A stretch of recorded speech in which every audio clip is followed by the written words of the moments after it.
Au milieu de sa propre coupe de cheveux, Julia Maxwell demanda à sa meilleure amie, Mizuki Ashiya, si elle allait vraiment s'en sortir. Mizuki continua de couper, ayant déjà entendu les inquiétudes de Julia des dizaines de fois. Elle avait rempli tous les papiers nécessaires pour être transférée dans l'école de son choix, mais la partie la plus difficile avait été de convaincre ses parents de la laisser partir. Julia était particulièrement inquiète parce que Mizuki partait seule au Japon pour intégrer un lycée japonais, tout ça à cause d'un garçon. Il devait être soit incroyablement chanceux, soit incroyablement malchanceux pour qu'elle tienne à lui à ce point. Mizuki courait à toute vitesse, s'excusant en passant devant les gens qu'elle bousculait. Être en retard le premier jour dans une nouvelle école n'était clairement pas une bonne chose. En franchissant le portail du lycée privé d'Osaka, puis en entrant dans le bâtiment, elle ne cessait de répéter en boucle « Classe 1C, classe 1C, classe 1C », tout en cherchant sa salle. Elle heurta un garçon dans le couloir, et alors qu'il l'aidait à se relever, il lui dit qu'elle ressemblait à une fille. Elle eut un sursaut. Elle ne pouvait absolument pas se faire remarquer, alors elle laissa son sac derrière elle en prétextant qu'elle était pressée. Elle fit irruption dans la salle de la classe 1C et se présenta précipitamment comme l'élève transféré, s'excusant pour son retard dû à l'arrivée tardive de son vol. Le professeur lui dit que ce n'était pas grave, puis passa aux présentations. Ashiya-kun, transféré depuis l'Amérique. Les garçons trouvèrent ça incroyablement cool. C'est alors que le garçon de tout à l'heure posa son sac sur sa tête. Elle n'en crut pas ses yeux. C'était Izumi Sano, la raison même pour laquelle elle avait déménagé. Elle resta bouche bée, se contentant de le regarder entrer dans la classe. Pendant la pause, Mizuki observait ses camarades avec émerveillement. Même si elle s'y était préparée mentalement, fréquenter un lycée exclusivement masculin était une toute autre expérience.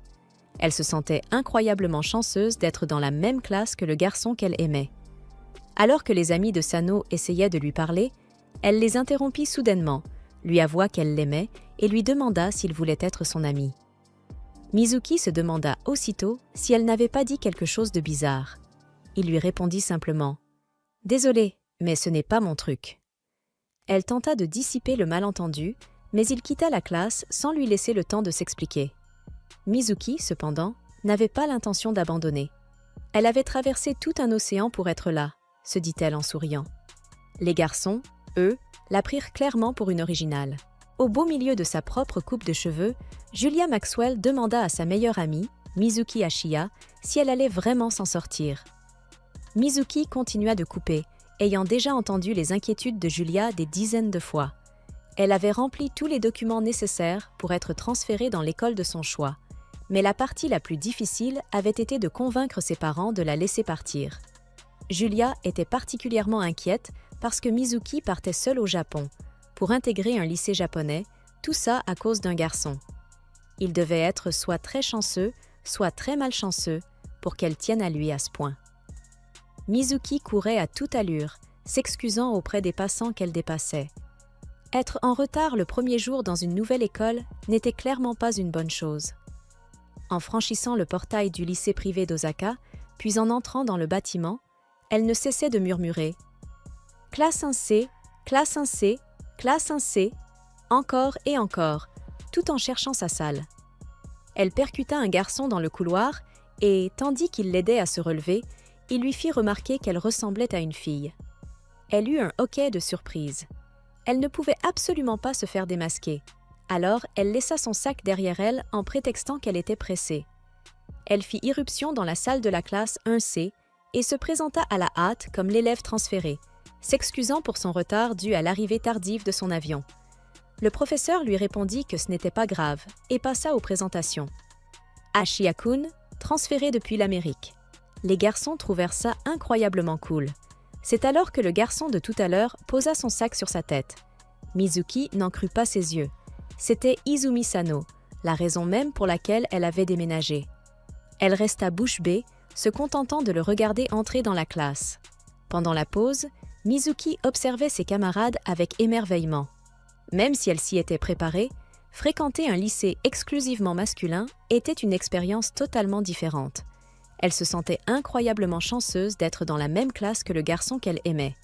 Alors que les amis de Sano essayaient de lui parler, elle les interrompit soudainement, lui avoua qu'elle l'aimait et lui demanda s'il voulait être son ami. Mizuki se demanda aussitôt si elle n'avait pas dit quelque chose de bizarre. Il lui répondit simplement « Désolé, mais ça ne m'intéresse pas ».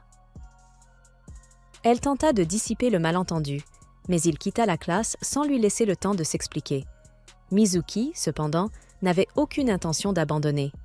Elle avait traversé tout un océan pour être là, se dit-elle en ricanant doucement. Les garçons, eux, la prirent clairement pour une fille étrange. Cependant, Nakatsu n'y voyait que du feu. Rien qu'à son visage, disait-il, si elle lui annonçait être une fille, il la croirait sans hésiter. Mais comme elle n'avait pas de poitrine, il éclata simplement de rire et laissa tomber le sujet. Elle fut soulagée que sa couverture ne soit pas grillée, même si le contact au niveau de la poitrine ne l'avait pas enchantée. Lorsqu'elle arriva enfin dans leur chambre, Sano semblait réticent à lui parler. Elle lui assura que ce qu'elle avait dit le matin même n'était qu'une façon de parler.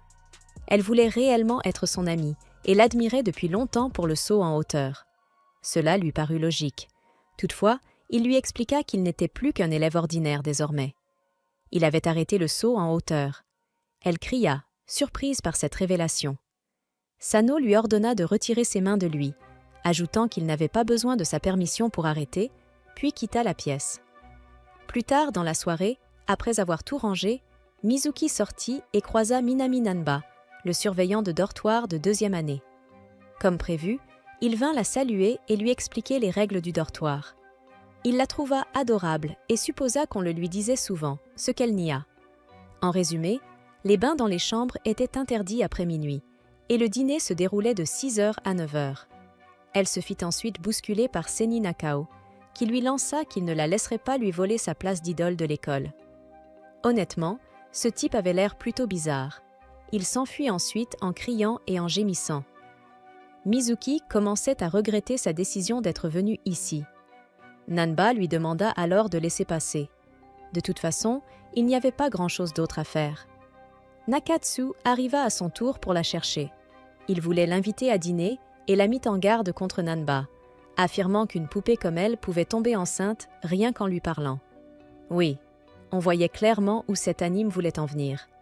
Mizuki s'éloigna ensuite à l'extérieur, après avoir aperçu Sano. Elle l'observa de près. Il dormait profondément. Une balle de tennis tomba à côté d'elle. C'était Yujiro qui voulait jouer. Elle tenta de le faire taire et lança la balle plus loin pour pouvoir s'asseoir près de Sano. Elle lui tapota doucement la joue, murmurant qu'elle adorait vraiment le voir pratiquer le saut en hauteur. Elle le rattrapa avant qu'il ne tombe et se réveille, mais il bascula de nouveau, cette fois sur son épaule, la faisant rougir. Le chien, tout joyeux, les rejoignit, et Sano se réveilla, surpris de se retrouver allongé sur Mizuki. Heureusement, elle rejeta la faute sur Yujiro et expliqua qu'il avait l'air de dormir si paisiblement qu'elle avait voulu le protéger du vent. Cela fit sourire Sano. Pendant le cours d'éducation physique, elle se demanda pourquoi elle ne lui avait jamais demandé la raison pour laquelle il avait arrêté. Elle fit son essai de course, et les garçons furent totalement impressionnés par son temps. Toute l'école ne parlait que de ça. L'élève transféré avait battu le record de l'établissement aux 100 mètres. Nakatsu le prit plutôt mal. Elle était plus rapide que lui. Juso Hayato, le capitaine de l'équipe de football, s'approcha pour l'inviter à rejoindre son équipe. Il la voulait comme attaquante. Mais l'équipe d'athlétisme la convoitait aussi. Le rugby également. Le baseball. Le basket. Chaque capitaine voulait la recruter, et elle ne faisait que leur échapper en courant encore plus vite, ce qui ne faisait que les impressionner davantage. Elle réussit à s'en sortir en passant par une fenêtre. C'est alors qu'elle aperçut des pieds dépassant des buissons. C'était encore Sano. Ce garçon était vraiment capable de s'endormir n'importe où. Elle s'approcha de plus en plus de son visage, au point d'être presque sur le point de l'embrasser, mais s'arrêta net en entendant le capitaine continuer à l'appeler. Elle se demanda soudain ce qu'elle était en train de faire. Sano se réveilla à cause du vacarme et aperçut Mizuki, puis le capitaine lui demanda s'il l'avait vue. Sano lui répondit d'aller chercher ailleurs, mais lorsqu'il se retourna, Mizuki avait déjà disparu. Elle s'était enfuie parce qu'elle n'arrivait plus à le regarder dans les yeux. Nakatsu l'appela alors pour jouer avec lui. Les règles étaient simples. Si elle parvenait à marquer ne serait-ce qu'un seul but derrière lui, elle gagnait. Elle hésita au début, puis accepta le défi. pour finalement se faire projeter au sol et perdre connaissance. Sano ordonna à Nakatsu d'aller chercher le médecin et, en la soulevant, il remarqua quelque chose. Elle se réveilla à l'infirmerie. Peu après, Sano fit sortir Nakatsu et le docteur Uemura s'approcha d'elle, lui demandant ce qu'une fille comme elle faisait encore là après les cours. Un souvenir lui revint. Au collège, alors qu'elle rendait visite à sa grand-mère, la télévision diffusait une annonce. Le présentateur parlait du seul élève de première année du collège donné favori pour remporter le saut en hauteur, Izumi Sano. Au début, Mizuki s'était dit qu'il ne devait pas être si impressionnant. Mais elle avait rougi. C'était la première fois qu'elle voyait une telle beauté dans la manière dont quelqu'un sautait. Revenant au présent, elle ne savait absolument pas quoi faire après s'être fait découvrir. Sano la sauva en revenant dans la pièce avec son sac. Quoi qu'il en soit, le médecin semblait déjà impatient de leur prochaine rencontre. Sur le chemin du retour, elle commença à réfléchir. Quelqu'un avait forcément dû la porter. Le visage de Sano lui vint à l'esprit, la faisant rougir, mais elle se persuada que ce n'était rien de romantique. De retour dans la chambre, elle remarqua que Sano dormait déjà profondément. Elle se mit alors à réfléchir à la façon de gérer la situation avec le docteur. Pendant ce temps, Sano repensait au moment où il l'avait porté. Il n'avait aucun doute, se demandant s'il était vraiment le seul à avoir remarqué. Il n'arrivait pas à donner un sens à tout cela. En se rendant en cours ce matin-là, Mizuki et Nakatsu remarquèrent un attroupement de garçons autour du panneau d'affichage extérieur. Mizuki recula brusquement en voyant une photo montrant Sano au-dessus d'elle, accompagnée du gros titre « Flash Info! Le nouvel élève transféré serait un dangereux beau gosse ?» Apparemment, le photographe habituel s'était encore livré à ses manigances. Sano arracha immédiatement l'affiche et la jeta à la poubelle. Il réprimanda Wataru, lui disant que s'il recommençait ce genre de conneries, il le ferait payer. Mizuki observa toute la scène, ainsi que la rage silencieuse de Wataru après coup. Elle lui asséna un coup de poing en plein visage, lui faisant clairement comprendre d'arrêter. Le docteur sembla très impressionné et lui attrapa soudain le poignet, lui disant qu'il ne mordait pas. Il expliqua qu'il faisait simplement un contrôle. « Bien, je ne vois aucun gonflement. » Elle se dégagea en précisant qu'elle pratiquait l'autodéfense. Il répondit que c'était une bonne chose et ajouta qu'il attendait toujours sa réponse avec impatience. Après les cours, elle tenta de rentrer avec Sano, mais il partit aussitôt. Elle le savait. Il l'évitait. Elle rentra finalement avec Nakatsu, qui remarqua qu'elle avait l'air plutôt abattue. Ils supposèrent tous les deux que cela avait un lien avec le tabloïd du matin. En la regardant, elle lui sembla presque scintiller. Il se demanda pourquoi son cœur battait si fort. Mizuki s'arrêta soudain en apercevant Sano en train de parler avec une fille. Elle tira aussitôt Nakatsu à l'écart. Plus tard, elle se mit à parler directement au chien qui haletait. Son plan était d'utiliser Yuzuru comme excuse. Elle prétendait simplement le promener, tout en espionnant discrètement Sano. La fille, Rika, suppliait Sano de recommencer le saut en hauteur. Elle savait qu'il en était encore passionné. Tout cela venait de l'accident. Il nia, mais elle connaissait la vérité.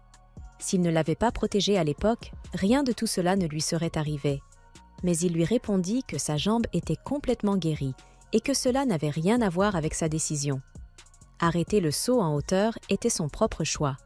Soudain, Yuzuru se mit à aboyer et traîna Mizuki de façon embarrassante. Elle lança alors « Oh là là, Yuzuru insiste toujours pour prendre les chemins les plus bizarres pendant les promenades. Il est vraiment ingérable. Au revoir !» Peu après, elle afficha une expression un peu triste. Elle avait eu l'impression que ces deux-là formaient un couple. Elle ignorait totalement qu'il avait eu un accident. Elle se rendit compte qu'elle ne savait pas assez de choses. Elle voulait en apprendre davantage sur Sano. Et comme par hasard, il apparut juste au-dessus d'elle, marchant à ses côtés pour aller dîner. Nerveusement, elle lui demanda qui était la fille de tout à l'heure. Elle ajouta qu'elle la trouvait vraiment mignonne. Rika n'était qu'une connaissance du collège, expliqua Sano.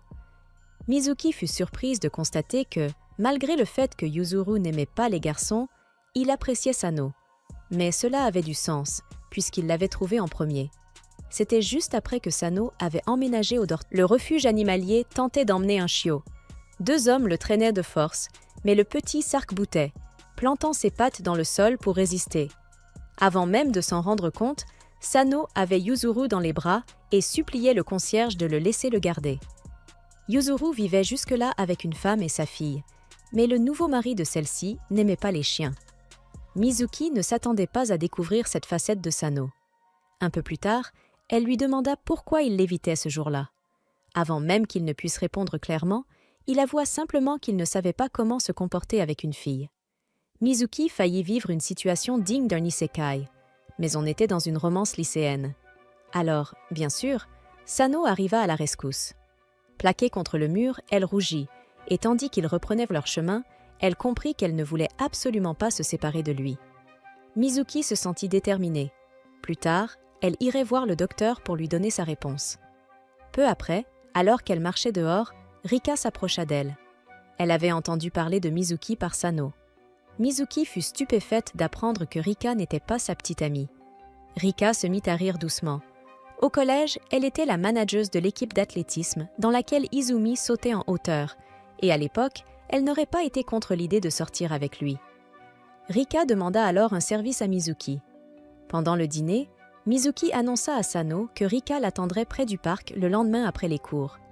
Il s'énerva. Il en avait assez que tout le monde s'inquiète pour lui. Nakatsu arriva alors, lui disant de ne pas s'en faire pour Sano. Il était du genre susceptible. Elle lui demanda ensuite un peu de son jus de pêche. Après qu'elle eut bu et s'en fut allée, il resta complètement bouleversé par l'idée d'un baiser indirect. Malheureusement, son ami le lui vola aussitôt. Le lendemain, Mizuki surprit Sano en train d'observer les sauteurs en hauteur tout en promenant Yujiro. Elle se sentit soulagée. Sano lui confia qu'il avait finalement discuté avec Rika. Mizuki comprit alors qu'il ne détestait pas le saut en hauteur. Ce soir-là, pendant sa douche, Mizuki repensa à ce qu'elle avait dit au docteur. Elle était venue dans cette école à cause d'un sauteur en hauteur qui l'avait inspirée à se lancer dans l'athlétisme. Elle avait fini par vraiment aimer ce sport. Elle rêvait de faire du saut en hauteur avec lui un jour, et peu importait si Umeda la harcelait. Elle n'abandonnerait pas. Jamais. Le docteur, cependant, sembla s'ennuyer. Il lui dit que si elle pensait obtenir quelque chose en le séduisant, il l'aurait expulsée sur le champ. Il ajouta qu'elle pouvait faire ce qu'elle voulait. Soudain, elle le serra dans ses bras par derrière. Il resta indifférent, pensant que les femmes étaient vraiment pénibles. Elle lui demanda comment il avait deviné. Mais évidemment, on ne trompait pas un médecin. Et puis, il était gai. Sano entra soudainement alors qu'elle venait de terminer sa douche. Il lui demanda de lui rendre sa montre et se demanda pourquoi elle n'avait tout simplement pas fermé le rideau. Mais pour elle, ce n'était pas grave, puisqu'il n'a... Cette nuit-là, Nekatsu était cloué dans son lit, incapable de trouver le sommeil. En repensant au moment où Sano lui avait dit que Mizuki était sous la douche, il se demanda pourquoi le simple bruit d'un gars prenant une douche l'avait autant perturbé. Il essaya de chasser de son esprit les images de ce à quoi son corps pouvait ressembler. Il se jura qu'il aimait les femmes. Sano, Mizuki et Nekatsu arrivèrent tous les trois en retard en cours. Ils avaient l'air de n'avoir presque pas dormi et furent aussitôt surnommés « les trois frères aux cernes ». Ils n'arrivaient même pas à rester éveillés pendant les cours. Le professeur leur ordonna donc de passer à son bureau après la classe. Lorsqu'ils s'y rendirent, l'un des amis de Nekatsu ne sembla pas surpris de le voir là. Nekatsu paraissait inquiet. Mizuki se pencha vers lui, lui demandant doucement si quelque chose n'allait pas. Lorsqu'il baissa les yeux vers son joli visage, il s'enfuit soudainement, rouge de gêne. Pendant que les autres partaient déjeuner, Mizuki leur dit qu'elle allait acheter du pain. En réalité, elle souffrait du premier jour de ses règles. Ce jour-là, être une fille lui pesait plus que jamais. En sortant de l'infirmerie, elle repensa au fait que le docteur Uemura ait découvert qu'elle était une fille, ce qui l'avait finalement aidée. Malgré tout, cela la laissait quelque peu troublée. Elle entra alors en collision avec Rika, qui lui demanda de rester loin de Sano. Rika avait l'impression qu'elle le suivait partout. Avant même que Mizuki ne puisse s'expliquer, Rika lui lança sèchement. « Tu ne comprends rien. Le Sano qui a abandonné le saut en hauteur, celui qui n'arrivait plus à gagner, ce n'est pas lui. » Mais Mizuki lui répondit que c'était elle qui ne comprenait rien. Ce n'était pas parce que Sano ne sautait plus qu'il n'avait aucune valeur. Elle se moquait de ses titres prestigieux. Ce qu'elle aimait, c'était simplement le voir sauter. Furieuse à cause de ses paroles, Rika s'apprêta à frapper Mizuki. C'est à ce moment-là que Sano apparut et l'en empêcha. Rika affirma qu'elle faisait tout cela pour lui. Mais quand lui avait-il jamais demandé ça? S'il ne sautait plus, c'était parce qu'il perdait ses moyens sous la pression, et elle le savait très bien. Il lui ordonna de ne plus jamais revenir ici, puis partit en trombe avec Mizuki. Mizuki se dégagea aussitôt, le réprimandant pour la façon dont il avait parlé à Rika. Mais à ce stade, il s'en moquait complètement. Sur le chemin de sa chambre, elle récupéra un colis qui l'attendait. Noah et Sakimi la virent avec la boîte et lui rappelèrent immédiatement qu'ils étaient ses amis. Ces deux-là voulaient simplement partager ce qu'il y avait à l'intérieur. Peu après, elle aperçut Nekatsu faisant les 100 pas devant sa porte. Il lui tourna le dos en lui disant qu'il voulait partager quelques douceurs que sa mère avait apportées. En voyant les yeux de Mizuki s'illuminer, Nekatsu la trouva terriblement mignonne. Une fois entrée dans sa chambre, elle ouvrit son colis, rempli de toutes sortes de snacks. Sekimi et No se servirent sans hésiter de ceux qui leur faisaient envie. Heureusement, il n'y avait rien de compromettant à l'intérieur. En fouillant le reste de la boîte, une photo de Julia tomba. Nekatsu supposa qu'il s'agissait de la petite amie de Mizuki, mais il fut soulagé d'apprendre qu'elles n'étaient que meilleures amies. Il y avait autre chose, soigneusement emballée, avec une lettre attachée. En lisant la lettre, Mizuki ressentit un mauvais pressentiment. Mais avant qu'elle ne puisse arrêter les garçons, ils déchirèrent l'emballage, révélant une robe. Elle improvisa, affirmant qu'il s'agissait d'une blague stupide de son frère. C'est alors que Sano entra, posa son sac sur la table et ignora complètement Mizuki. Il repartit presque aussitôt pour aller promener Yujiro. Après un appel avec Julia, qui réussit à lui remonter le moral, Mizuki se promit de réparer les choses malines avec Sano. Dès son retour, elle tenta d'engager la conversation, mais il lui répondit à peine avant de l'ignorer de nouveau. Elle ne renonça pas pour autant. À la moindre occasion, elle continuait d'essayer de lui parler. 5 jours s'étaient écoulés depuis leur dispute. Elle avait tout tenté, mais rien ne fonctionnait. Peu à peu, elle commençait à perdre espoir. Lorsque Sano revint dans la chambre, elle tenta encore une fois de relancer la conversation, mais ne reçut que des réponses sèches. Mizuki expliqua que cela lui rappelait des jeunes mariés en pleine dispute. Sano, à bout, la plaqua contre le mur. Il lui demanda si elle savait seulement pourquoi il avait parlé ainsi à Rika. Est-ce qu'elle réfléchissait parfois avant d'agir? Puis il quitta la pièce en trombe. De son côté, Nekatsu repensait à la jalousie qu'il avait ressentie lorsque Sano était passé devant lui. Sentant que quelque chose n'allait pas, il se précipita dans la chambre pour rejoindre Mizuki. Incapable de se contenir plus longtemps, elle s'effondra devant lui, les larmes coulant sans fin. Nekatsu voulait la prendre dans ses bras, mais il n'osa pas. Alors, il se contenta de lui tapoter doucement la tête, lui disant de laisser sortir tout ce qu'elle ressentait. Pendant ce temps, Sano ne comprenait pas pourquoi il était le seul à être autant bouleversé par toute cette histoire. Tout était complètement sens dessus-dessous. En revenant à la chambre, il aperçut les chaussures de Nekatsu devant la porte et fit immédiatement demi-tour. Le lendemain, les yeux de Mizuki étaient tellement gonflés par les pleurs qu'elle ne put pas se lever tôt. Nanba s'approcha d'elle par derrière et, en voyant ses yeux rougis, lui proposa de l'écouter. De son côté, Nekatsu confronta Sano sur le toit de l'école, lui demandant ce qu'il ressentait réellement pour Mizuki. Sano lui répondit sèchement d'arrêter de se mêler de ce qu'il ne comprenait pas. À ce moment-là, il aperçut Mizuki avec Nanba et se mit à courir, persuadé qu'il devait la sauver de ce séducteur. Mais lorsqu'il arriva, ils avaient disparu. Wataru savait où ils se trouvaient, mais comptait bien révéler l'information uniquement dans les photos qu'il publierait le lendemain. Sous la pression des menaces de Sano, il finit cependant par avouer qu'ils étaient partis dans la salle du conseil des élèves. En s'y rendant précipitamment, Sano se demanda pourquoi cette situation l'affectait autant. Lorsqu'il entra dans la salle du conseil, il découvrit Mizuki et Nanba en train de boire un café ensemble. Alors que Nanba quittait la pièce, il lança à Sano de cesser de harceler leur idole. Sano expliqua ensuite à Mizuki la véritable raison pour laquelle il avait arrêté le saut. Les qualifications de district étaient une compétition très particulière. Y obtenir un bon résultat permettait d'obtenir une recommandation pour une prestigieuse école d'athlétisme. Au collège, il pensait que c'était sa dernière chance. Mais une nuit, il avait sauvé Rika d'un accident.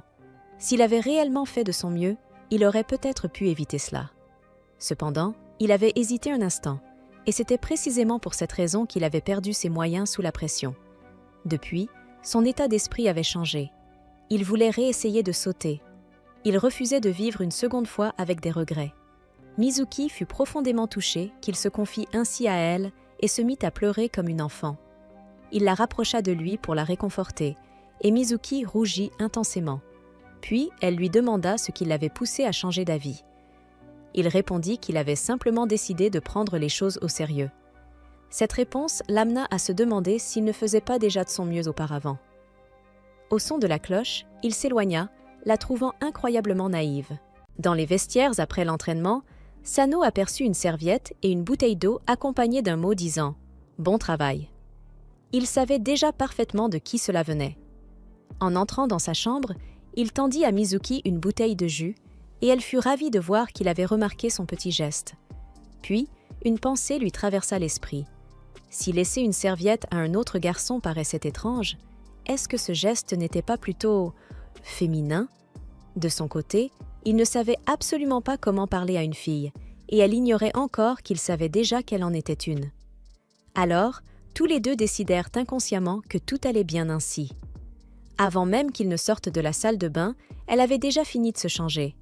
Elle s'était habituée à se changer rapidement et était prête à partir. Mais il l'arrêta, remettant en place ses cheveux en bataille comme si elle était une petite enfant. À la cafétéria, il décida de commander la même chose qu'elle. Malgré tout ce qui s'était passé, Sano avait finalement réintégré l'équipe d'athlétisme. Le rêve de Mizuki, celui de le voir dans toute sa splendeur héroïque, était sur le point de devenir réalité. Il s'avéra que tout le monde mangeait des udon au kitsune, exactement comme eux. En entendant certains garçons s'exciter à propos du prochain match de softball, Mizuki demanda pourquoi les garçons s'enthousiasmaient toujours autant pour le sport. No cria que c'était parce qu'il y aurait des filles dans le public. Elle ne comprenait toujours pas. Il expliqua alors qu'ils étaient dans une école réservée aux garçons et qu'ils avaient très peu d'occasions de rencontrer des filles. Ainsi, affronter une école mixte représentait une chance de faire des rencontres. Parfois, on aurait même dit que les spectateurs prenaient le match plus au sérieux que les athlètes eux-mêmes. De retour en classe, Nakatsu essayait de se ressaisir.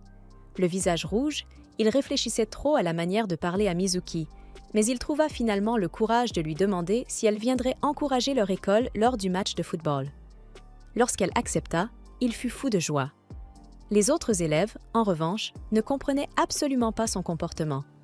Toute son excitation disparut quand Mizuki arriva accompagné du reste des garçons. Après tout, à quoi s'attendait-il? Dès le début du match, il se jura de marquer encore et encore afin de montrer son meilleur côté. Après la rencontre, Mizuki le félicita pour sa victoire avec son charme habituel. Rien que ces mots le rendirent euphorique. Il avait l'impression qu'elle était la seule à être réellement de son côté. Kagurazaka s'approcha alors de Sano, ayant appris qu'il était de retour dans l'équipe d'athlétisme. Ils s'étaient autrefois affrontés pour la médaille d'or au saut en hauteur. Il se moqua de lui, lui demandant s'il savait encore sauter ou s'il allait prendre peur et s'enfuir à nouveau. Mizuki n'allait certainement pas laisser passer ça. Elle le rappela sèchement, lui disant que désormais, le seul garçon effrayé du quartier, c'était lui, puisque Sano était de retour dans l'équipe d'athlétisme. Puis, elle réalisa soudain qu'elle avait dû paraître très féminine à cet instant. Heureusement, il ne s'était douté de rien. Cela ne l'importait pas vraiment, mais il se réjouissait déjà à l'idée de revoir Sano, ainsi que la petite demoiselle dans sa chambre. Mizuki était furieuse. Kagura était vraiment un sale type. Pourtant, elle n'avait jamais entendu parler de lui auparavant. D'après Sekime, il était si doué que personne de son âge ne parvenait à battre ses records. Jusqu'à ce que Sano apparaisse, 3 ans plus tôt. Depuis ce jour, Kagura le considérait comme son rival. Mais Sano, lui, ne lui prêtait aucune attention. Mizuki était tellement énervée en y pensant qu'elle n'arrivait même plus à faire ses devoirs. Sano lui annonça alors que la douche était libre. En se retournant vers elle, il lui dit qu'elle ressemblait à un singe et que c'était entièrement de sa faute à cause du numéro qu'elle avait fait plus tôt. Mais malgré tout, il la remercia. Elle le trouva vraiment trop taquin. Peu après, ils se retrouvèrent à fixer une caisse de citron que la famille de Kayashima leur avait envoyée. Même en les utilisant pour cuisiner ou faire du thé, ils n'arriveraient jamais à tout terminer. Le lendemain, Mizuki montra à Nakatsu une façon d'utiliser les citrons, en les ajoutant à un nab. Alors qu'elle pensait organiser une soirée hot pot, Kagura la croisa et lui demanda où s'entraînait l'équipe d'athlétisme. Il n'en revenait pas qu'elle soit un garçon. Il aurait juré qu'elle était une fille. Elle n'avait aucune intention de lui expliquer quoi que ce soit. Alors, il la hissa sur son épaule, la forçant à lui servir de guide. Arrivé sur le terrain d'athlétisme, Mizuki s'excusa auprès de Sano, lui expliquant que Kagura l'avait simplement attrapée de force. Sano demanda calmement à Kagura de la reposer. Il était contrarié, mais Kagura ne comprenait même pas pourquoi. Une fois Mizuki remise au sol, elle gifla Kagura de toutes ses forces. Avant qu'il ne puisse riposter, Sano l'arrêta et lui demanda de reculer. Le fait qu'il ait osé dire qu'il lui emprunterait Mizuki la prochaine fois fut la goutte de trop. Sano attrapa Kagura par le col, mais ce dernier fit de même, jurant qu'il l'écraserait de toutes ses forces. Enfin, si Sano en valait encore la peine dans son état actuel. Mizuki voulait répliquer, mais Sano la fit taire. Pourquoi le laissait-il lui parler ainsi? Elle ne le supportait pas. Alors elle cria que quelqu'un comme lui ne pourrait jamais écraser Sano, et qu'il ferait bien de s'en souvenir. Kagura resta impassible, jusqu'à ce qu'elle le traite de kitsune aux jambes trop courtes. Cette dernière remarque fit éclater Sano de rire, même s'il tenta de se retenir. Même à la cafétéria, rien que d'y penser le faisait encore rire. Plus tard dans la soirée, Mizuki alla voir Yujiro. En caressant le chien, elle lui raconta la première fois qu'elle avait vu Sano à la télévision et à quel point elle avait été émerveillée. C'était la première fois qu'elle voyait de la beauté dans la façon dont quelqu'un sautait. À peu près à cette époque, elle s'était disputée avec une camarade de classe. Chaque fois que Sano battait un nouveau record personnel, elle ressentait une montée d'adrénaline, comme si elle aussi pouvait donner le meilleur d'elle-même. L'amie d'autrefois était désormais sa meilleure amie, celle qui lui avait donné le courage de parler à Sano et rendu tout cela possible. Sans qu'elle le sache, il se trouvait tout près, écoutant chacune de ses paroles. Il s'approcha alors d'elle et lui demanda de venir avec lui le lendemain afin de lui montrer son saut en hauteur. Le jour suivant, Mizuki était remplie de joie. Elle avait du mal à croire qu'elle allait enfin le voir de ses propres yeux, en espérant que ce soit à la hauteur de ce qu'elle imaginait. Sano rata son saut. Il essaya encore et encore, mais le résultat était toujours le même. La barre tombait à chaque fois. Elle le supplia d'arrêter. Il se sentait pitoyable. Il n'arrivait même pas à franchir une barre de hauteur moyenne. Ses mains se refermèrent fermement sur les siennes. D'une voix tremblante, elle lui promit qu'il réussirait à sauter parfaitement à nouveau. Il lui dit qu'un lycéen ne devrait pas sangloter ainsi. Mais c'était elle qui lui avait donné cette chance, une voie vers l'avant, sans fuir son passé. C'était elle qui lui avait montré comment affronter de nouveau le saut en hauteur. Alors, il lui demanda de se ressaisir. À l'infirmerie, Umeda lui expliqua que Sano souffrait d'un blocage psychologique. Son corps se souvenait de la douleur intense qu'il avait ressentie. Et ainsi, inconsciemment, il réagissait de lui-même, cherchant à éviter cette souffrance à tout prix. En se rhabillant, il lui dit de ne pas trop réfléchir. Chacun avait des obstacles qu'il devait surmonter par lui-même. Et c'était précisément à ces moments-là qu'on avait le plus besoin de quelqu'un qui attendait, prêt à nous rattraper si l'on tombait. Mizuki ne savait pas si elle en était capable. Alors, il lui dit de commencer par ce qu'elle pouvait faire. En réfléchissant à la manière de remonter le moral de Sano, elle heurta Nakatsu, qui laissa tomber tout ce qu'il avait apporté pour la soirée nab prévue ce soir-là. Sekim arriva ensuite avec les boissons, et le réchaud étant prêt, tout était en place. Pendant la soirée, Mizuki versa une boisson au raisin pour Sano, puis, peu après, il décida de sortir prendre l'air. Sa tête était lourde, quelque chose n'allait pas. Constatant qu'il ne revenait pas, Mizuki décida d'aller voir comment il allait. Au même moment, Nanba passa devant les garçons en plein repas et remarqua une bouteille de vin déjà débouchée. Il semblait que ce soit le cadeau destiné à Umeda. Mizuki entra dans la pièce et remarqua que le visage de Sano était rouge. Elle se demanda s'il était malade. Il se pencha vers elle, la forçant à reculer jusqu'au placard. Encore hors de lui-même, il l'embrassa soudainement. Décontenancée, Mizuki repoussa Sano et lui donna un coup de poing. Puis, elle s'enfuit de la pièce en panique, suivie de Yudino. Les larmes coulaient sur son visage. Elle aimait tellement Sano. Et pourtant, elle se demandait pourquoi elle n'arrivait pas à arrêter de pleurer. Le lendemain, Sano arriva en classe avec un œil au beurre noir, incapable de se souvenir de ce qui s'était passé.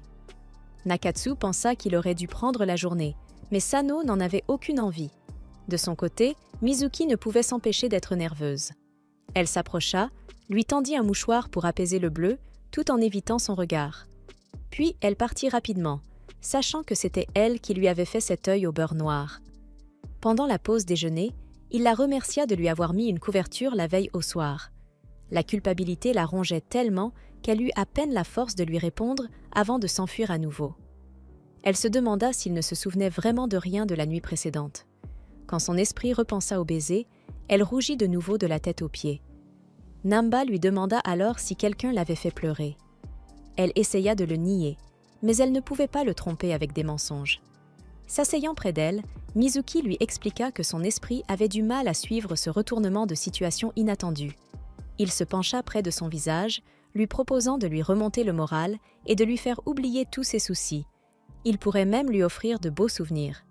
Ce discours charmeur aurait pu fonctionner, mais elle dut lui rappeler qu'elle était un garçon. Bien sûr, il plaisantait. Il lui révéla ensuite qu'une bouteille d'alcool s'était retrouvée mélangée à ses boissons pendant la soirée Hot Pot. Comprenant ce qui avait poussé Sano à l'embrasser, Mizuki rougit encore davantage. Mais elle mentit à Namba en disant qu'elle ne savait pas qui avait bu dans cette bouteille. Il lui donna alors un en-cas pour la remercier de garder le secret, tandis qu'à leur insu, Umeda les observait. Après les cours, Mizuki se souvint que son père avait un ami qui, une fois ivre, se mettait à embrasser les gens sans distinction. Elle se demanda si Sana était comme ça lui aussi. En ouvrant son casier, des milliers de punaises se déversèrent sur le sol. À l'intérieur, une lettre inquiétante disait « Je vais te tuer ». Ramassant un second papier par terre, elle lut « Meurs ». Sana le déchira aussitôt, affirmant que ce n'était qu'une blague et lui disant de ne pas s'inquiéter. En revanche, Nakatsu était terrorisé. C'était clairement une menace. Il proposa donc qu'ils rentrent ensemble. Mizuki insista en disant qu'elle allait bien et décida de partir seule. Puisqu'elle était censée être un garçon maintenant, elle ne pouvait pas paniquer pour ce genre de choses. Nakatsu dit alors à Sana qu'il était un peu dur avec Mizuki. Peu après, des membres du club de tennis vinrent la chercher. Lorsqu'ils interrogèrent Sana, celui-ci leur répondit froidement de dégager, laissant Nakatsu se demander s'il était vraiment en colère. Dans sa chambre, Mizuki réalisa que quelqu'un devait la détester, mais elle ne comprenait pas ce qu'elle avait fait pour provoquer une telle haine. Plutôt que de se laisser distraire par ça, elle n'avait pas le temps de s'attarder dessus. Elle était bien plus inquiète pour Sana. À ce moment-là, il entra dans la pièce, curieux de savoir pourquoi elle se faisait du souci pour lui. Elle lui demanda si son œil lui faisait encore mal, et il répondit que ça lui faisait mal quand il appuyait dessus. Mais ce n'était rien de grave. Cela la rassura. Malgré tout, elle se sentait un peu mal à l'aise en regardant son visage. Refusant de laisser cette gêne s'installer, elle lui demanda d'aller se changer, afin qu'ils puissent se rendre ensemble au réfectoire. Ce fut alors qu'elle réalisa que Sana avait été son premier baiser. Elle en tomba à genoux. Le choc avait complètement effacé ce souvenir au moment où c'était arrivé. Le lendemain, tout le monde se rassembla autour d'elle, attendant qu'elle ouvre son casier. Tout était en ordre, et elle ressentit un profond soulagement. Mais celui-ci fut de courte durée lorsqu'elle prit ses chaussures. Elles étaient complètement trempées et dégoulinées d'eau. Nakatsu était furieux pour elle, mais Mizuki refusa de se laisser atteindre par ça. Après tout, elle pouvait simplement faire sécher les chaussures. Elle avait pris sa décision. Si Sano devait affronter des obstacles, elle serait celle qui resterait à ses côtés. Elle n'avait donc pas de temps à perdre à s'inquiéter pour ce genre de choses. Plus tard, Umera s'approcha de Sano, lui disant que quelque chose n'allait pas avec son colocataire et lui conseilla de garder un œil sur Mizuki. Ce soir-là, alors que Mizuki parlait de son frère avec Nakatsu et les autres, Nakao débarqua, qualifiant tout cela de stupide. Il se moqua d'elle parce qu'elle avait 16 ans et se vantait encore de son grand frère, allant jusqu'à dire qu'elle devait encore être allaitée. Comme s'il y avait un âge pour arrêter d'avoir un grand frère génial, Nakatsu ne supporta pas ça. Il cria sur Nakao, exigeant qu'il s'excuse auprès de Mizuki.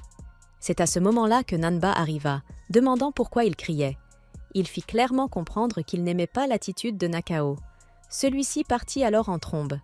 Après le départ de Nanba, Noé supposa que Nakao pouvait être celui qui harcelait Mizuki. Sekime fut du même avis. Après tout, Nakao avait déjà perdu face à elle lors du vote de l'idole de l'école. Mizuki leur demanda d'abandonner toute cette histoire.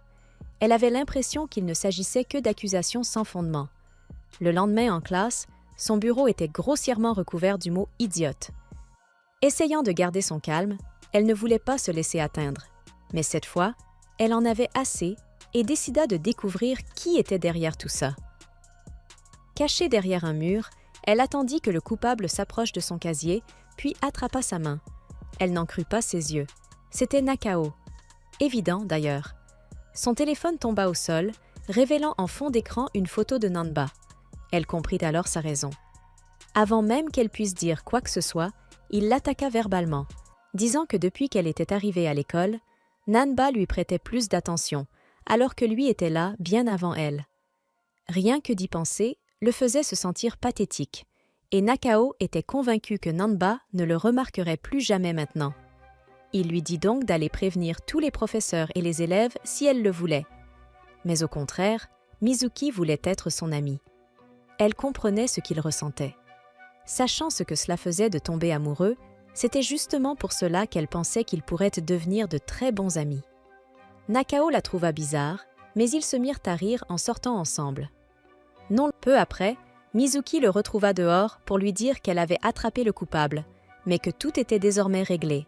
En rentrant ensemble, elle souhaita pouvoir toujours marcher à ses côtés ainsi. Soudain, Kagurazaka apparut. Mizuki s'approcha immédiatement de lui, le poussant pour qu'il parte, mais il la passa en clé de tête.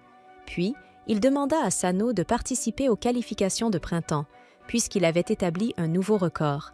Il voyait cela comme l'occasion parfaite de l'écraser devant le plus grand nombre de spectateurs possible.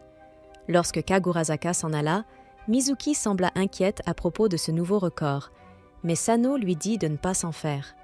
Ensuite, il partit s'entraîner au saut en hauteur, et elle fut ravie de le voir réussir son saut cette fois-ci. Sur le chemin du retour, il lui demanda s'il n'aurait pas été mieux pour elle de rentrer chez elle pour les vacances d'hiver. Mais comme elle venait tout juste d'arriver, elle ne voyait pas l'intérêt. Et puis, s'il allait s'entraîner, il était hors de question qu'elle ne reste pas à ses côtés. 2 filles du lycée de Tokyo vinrent alors voir Mizuki et lui offrirent un cadeau. Elle se rappela alors que c'était la Saint-Valentin. Mais ce n'était pas comme si la fille lui faisait une déclaration. C'était simplement une façon de la remercier pour avoir tenu tête à Kagurazaka. Même si elle se sentait partagée, Mizuki accepta. La seconde fille donna son cadeau à Sano. Elle était fan de lui depuis le collège et était heureuse de voir qu'il reprenait le bon chemin. Elle profita aussi de l'occasion pour lui demander de sortir avec elle. En voyant cela, Mizuki sentit sa poitrine se serrer. Même s'il refusa la jeune fille, cette sensation oppressante ne disparaissait pas. Plus tard, elle raconta ce qui s'était passé au docteur Umeta. Il lui dit qu'elle était encore bien naïve et trouva cela adorable. Ce n'était pas comme si elle pouvait dire à Sano qu'elle était une fille. D'où sa jalousie. Elle ne savait absolument pas quoi faire. Umeta lui suggéra alors de simplement révéler la vérité. Mais Mizuki ne pouvait pas s'y résoudre. Elle se demanda si elle voulait rester aux côtés de Sano. Est-ce que cela signifiait qu'elle ne pouvait pas l'aimer tant qu'elle n'était pas une fille? Mizuki se sentit beaucoup mieux après lui avoir parlé, et Umeta déclara qu'ils étaient faits du même bois. Lui aussi avait souffert d'un amour non réciproque. Son meilleur ami du lycée avait une personnalité cruelle et détestable. Le genre de type qui savait exactement ce qu'Umeta ressentait et qui continuait malgré tout à le manipuler en faisant semblant de ne rien comprendre. C'est alors que Mizuki reçut un message de son frère.